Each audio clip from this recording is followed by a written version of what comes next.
Out of the 11 items in the RFP, 6 you can prepare before you actually start the RFP process. Welcome to Season 1 of VETS. VETS is a Veteran Entrepreneur Training Series brought to you by the Southwest Veterans Business Resource Center. If you know an RFP is coming out and you know the type of things we're looking for, and I mentioned all of them, insurance, financial information, resumes, you don't have to wait till the RFP's released to get all that stuff together. So the things that you're not going to be able to prepare ahead of time is your description of services. You're going to have a checklist. You're going to have a cover sheet. The cost proposal, now you can't really do that ahead of time. You got to wait till you're actually filling out the proposal to do that. You're going to have your table of contents. Again, that's something you can't really do in advance. But there are things that you can do now that you can have ready to go when you do propose. You can have a company profile. You don't need to wait to the RFP's release to have a company profile.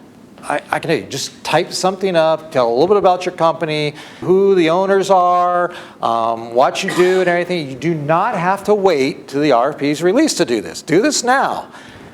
Insurance, a thing with insurance, just have something set aside for the insurance information. It doesn't have to be super current. We just want to know that you have insurance. If you have a license, if you need to be licensed, a contractor's license, a resume certification, whatever it is, you probably already have that information too. You don't have to wait till the bid's released to get that information. You probably already have it. Financial information. Again, we're not looking at the current financial. We just want to see that you're a viable company, so you don't have to have something you're waiting on, an audited financial statement or something. You don't have to have that. We're not necessarily looking at that. Just have something you've done recently in the last couple years or something in there, and you can have that ready to go too.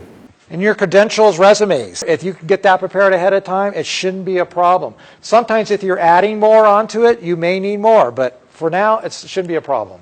Your references, you could get your references ahead of the RFP. Have them all ready to go. Out of the 11 items in the RFP, 6 you can prepare before you actually start the RFP process. That's 58%.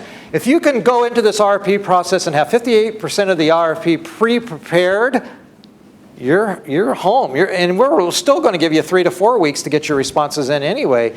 But one of the things about the RFP process we find out from most people is that, oh, it's so encumbering. Look how huge it is. Look at this. This thing's this big that you're giving to me. I have to fill out and everything, you know. I think people read too much into it and it discourages people from applying. I don't want to discourage you from applying. If we can do things to help you apply, great. Today's question is brought to you by thearc.com.